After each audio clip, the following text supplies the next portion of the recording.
tribuna a la senadora Dolores Padierna Luna, del Grupo Parlamentario del Partido de la Revolución Democrática, hasta por 10 minutos.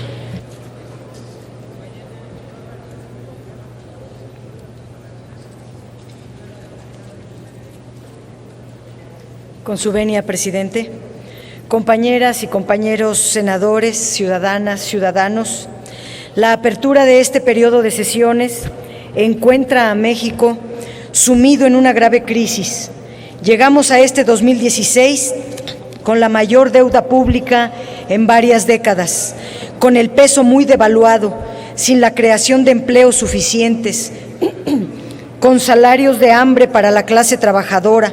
Llevamos ya 3 décadas prácticamente sin crecimiento, con dependencia alimentaria y energética cada vez mayor. Ante esta profunda crisis, no se ha tenido la capacidad ni la visión para atender y entender que lo primordial en el ejercicio público es servir y trabajar para la gente. Pasamos ya de una economía estancada a una economía al borde del precipicio, y aunque las autoridades afirman que son vaivenes pasajeros o sobrereacción de los mercados, vale la pena preguntarnos ¿dónde están los empleos que crearía la reforma laboral, más allá de las cifras de las personas regularizadas en el Seguro Social? ¿Dónde están los efectos positivos de una reforma fiscal y financiera que a la postre resultaron recesivas? ¿Dónde están los millones de dólares de inversión real, no especulativa, que llegarían con las reformas energética y de telecomunicaciones? En este año vivimos los efectos del llamado apagón analógico en televisión, sin que observemos ningún beneficio claro en materia de calidad de contenidos y de respeto a los derechos de las audiencias en materia de radiodifusión. También en este año viviremos el riesgoso apagón energético que afectará a los trabajadores de Pemex y de la Comisión Federal de Electricidad. Por nuestra parte, en el grupo parlamentario, no nos cruzaremos de brazos ante estas reformas que van en sentido regresivo, ante el desmantelamiento acelerado de Pemex, el regalo de nuestra renta petrolera, la apropiación de los recursos naturales, ni ante las concesiones disfrazadas de contratos que cedieron espacios de soberanía.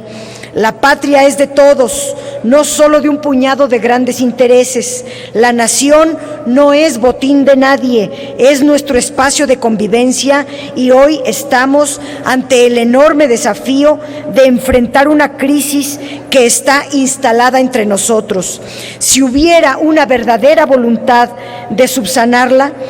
se decretaría un aumento sustancial a los salarios mínimos, se actuaría para fortalecer al mercado interno y la sustitución de importaciones, pero se trabaja en lo contrario. El bienestar y el bien vivir o el progreso de las mayorías no está en las prioridades del Ejecutivo Federal y, según vemos, tampoco en el Poder Legislativo. Para el PRD, esta será una prioridad porque así lo está exigiendo la gente. Hace 99 años, México celebraba con gran consenso político y social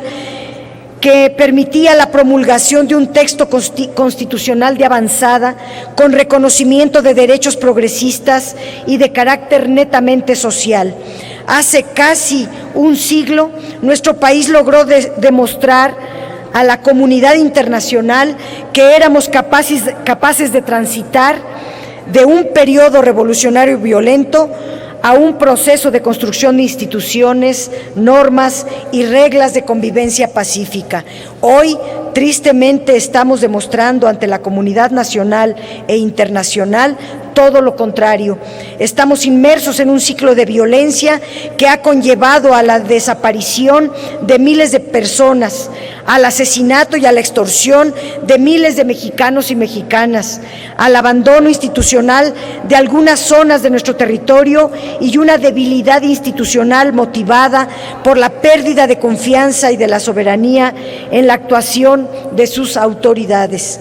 Se ha permitido que los derechos sociales, las garantías de protección de los derechos fundamentales, la soberanía nacional y el resguardo de nuestros bienes nacionales hayan desaparecido del texto constitucional y que su lugar haya sido ocupado por garantías de impunidad, permisos de venta de bienes nacionales y textos ambiguos que comprometen nuestra soberanía como nación. No podemos seguir legislando al tenor de lo que dicta desde la oficina presidencial o desde lo que se ordena por los grandes capitales transnacionales, como lo pretenden hacer con el Tratado Transpacífico. No podemos seguir construyendo una agenda legislativa sin escuchar los verdaderos reclamos sociales y las necesidades de la población. No deberían seguir actuando de espaldas a la ciudadanía y de frente a los intereses personales o de grupo. Ahora, siguiendo con esta tradición de hierros y decisiones equivocadas, pretenden imponer casi por clamor político una reforma constitucional que trastoca en esencia el federalismo, que elimina obligaciones a la federación en materia de procuración de justicia y que construye un esquema de seguridad pública alejado de la ciudadanía, alejado del respeto a los derechos humanos, pero sobre todo alejado de la realidad. Pretenden imponer el denominado mando único, pero no les interesa revisar la actuación de las policías estatales que ya actúan bajo este esquema de mando único y que mantienen los acuerdos y pactos de corrupción que se tejían a nivel municipal, que mantienen la protección política a esos operadores del crimen organizado que desde hace varios años pretenden ejercer el cogobierno en muchas partes de nuestro país. En declaraciones recientes, el secretario de Gobernación señalaba que la reforma en materia de seguridad y el mando único eran urgentes para evitar casos como el de Iguala y Tierra Blanca, que sin duda indignaron al mundo.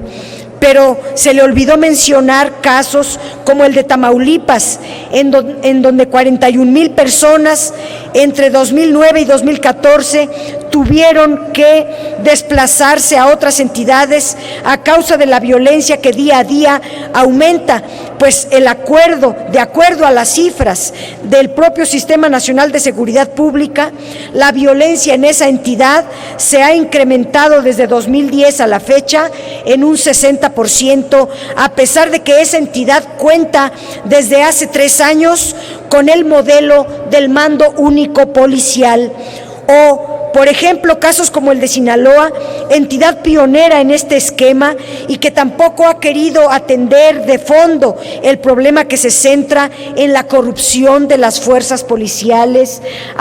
a escala, hasta distintas esferas de gobierno y a la clase política. Esa entidad que hace apenas unos días demostró cómo la corrupción y la complicidad con el crimen organizado alcanzan incluso a representantes legislativos, o cómo esa misma corrupción es capaz de hacer huir a policías estatales acuerpados bajo el mando único de una comunidad en donde un comando criminal estaba por ejecutar, como ejecutó a sangre fría a un joven de 27 años del pueblo de Escuinapa.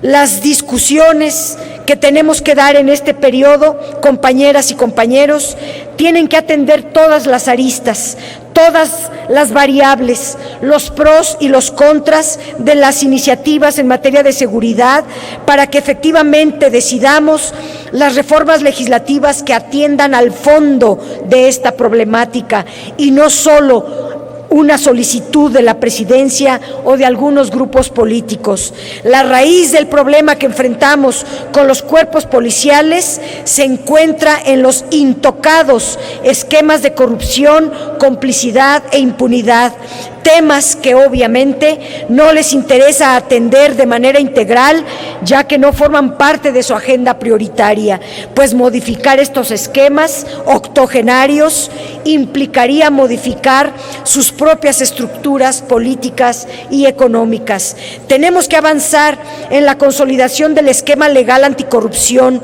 de este nuevo esquema de rendición de cuentas que vaya más allá de las simples declaraciones patrimoniales o de conflictos de intereses,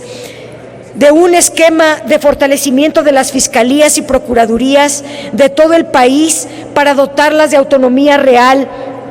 y operacional, que pongamos fecha a la presencia del Ejército y la Marina en labores de seguridad pública, que aprobemos las leyes generales contra la desaparición de personas y para prevenir y sancionar la tortura, apegándonos a los más altos estándares internacionales. Resulta imprescindible también avanzar en la construcción de un esquema económico que eleve los ingresos y los salarios de las y los trabajadores,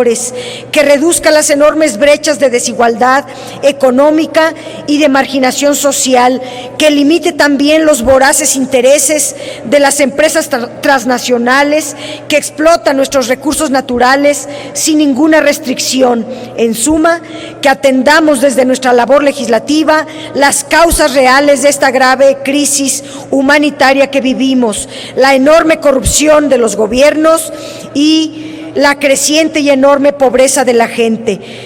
El reto es muy grande, el compromiso está claro, habrá que ver si tenemos la altura de miras y esta convicción de asumirlo y sacarlo adelante, o si solo nos dejamos llevar por esa presión de legislar los temas que manda la agenda presidencial y nos olvidamos que estamos aquí por el pueblo, gracias a la ciudadanía y para servir a los intereses de nuestra gran nación, de nuestro querido México. Muchas gracias. Tiene la palabra el senador